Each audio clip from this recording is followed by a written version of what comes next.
If you have separated from your spouse or de facto, you will need to divide up the asset pool of the relationship. Before you can settle, you need to do your homework.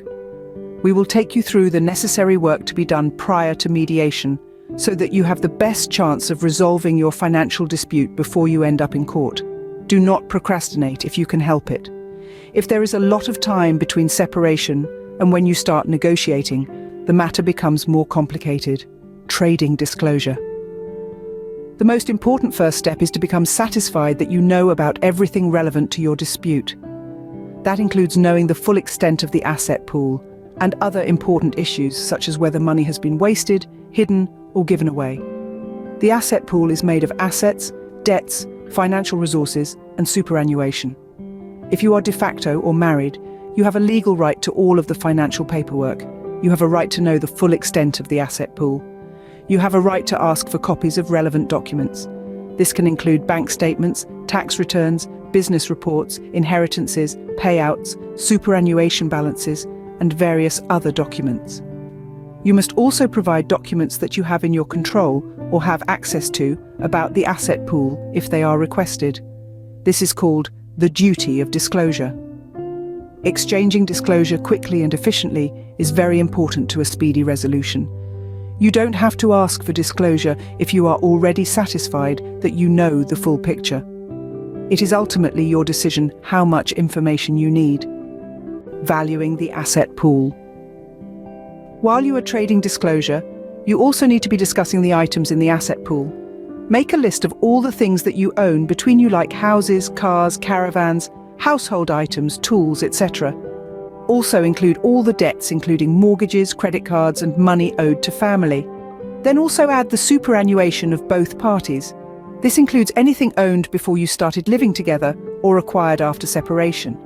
You then need to propose a value for each item. When you correspond with your ex, you will find out which items are agreed in value and which need to be valued. Houses can be valued by appraisals or official valuations, and cars with a Red Book estimate. Also note that it is the resale value and not the replacement value. Most small household items are agreed by rough estimation and discussion with the other party. Valuing businesses can be tricky, and it is always a good idea to obtain disclosure about the business and talk to a good accountant who can give you a rough idea of the business's value. You may then need a formal valuation from an agreed expert. It is important to keep discussing the values of the items until you have agreement. If you cannot agree on the value of a major item, you should consider engaging an agreed valuation expert prior to attempting mediation. With your list of the items in the asset pool, you should also propose what you would like to keep. For example, if you want to buy out the other party from the family home, let them know. This is often quite easy, as each party will keep their own car, personal items, etc. However, if both parties want to keep the family home, you may need to agree to sell it, and thereafter deal with the proceeds. In your correspondence, you also need to talk about the factors that will influence the overall percentage split of the asset pool. This is the most difficult part to do without the help of a lawyer.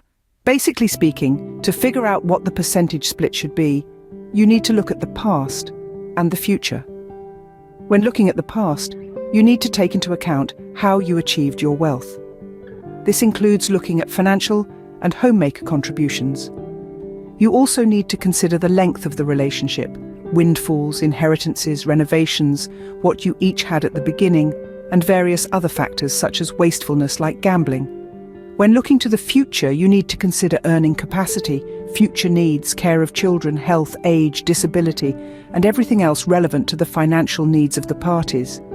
Even if you are not ready to propose a settlement, it is a good idea to discuss what factors relating to the past and future you consider relevant and why. It will make negotiating easier and less stressful later. If you are satisfied with disclosure, the list of the asset pool, the agreed values, and a rough idea on preferences with retaining assets, you may feel ready to propose an offer to settle. However, prior to making an offer to settle or attending mediation, it is best to obtain legal advice. You don't want to go negotiate with unrealistic expectations or to have missed something majorly important. A single meeting can be very valuable.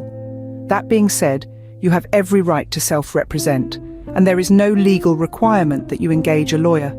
You should prepare a schedule that clearly shows all of the items, their values, who retains what including cash and super, and the overall percentage split. If they do not agree and respond with a percentage split that you consider to be unfair, then you should consider attempting mediation. If you are satisfied with disclosure and agree on the value of each item in the asset pool, you may be ready to attend mediation. Firstly, if your ex has a lawyer for mediation, it is strongly recommended that you also obtain the services of a lawyer for the mediation. With only one party represented, it can be very difficult to settle for many reasons. However, if neither party is represented, you can rely on the expertise of the mediator to guide you along. Before you attend mediation, you should prepare a summary of your position to provide to the mediator and your ex. This allows the mediator to know your position and reasoning in advance, so they have time to consider your proposition. Secondly, it gives your ex time to consider your position, so on the day of mediation they are not shocked and angered by what you're proposing. They have had time to calm down. This includes a schedule of the current ownership of the asset pool and the agreed values. It also includes an additional schedule outlining what you propose to be the settlement, including the percentage split overall. You also need to explain, by reference to the past and future, why you say the percentage split you are proposing is fair. You need to set out your arguments clearly. On the day of mediation, do your best to not get angry. Trying to negotiate with hurt feelings and disappointment often turns people spiteful and irrational.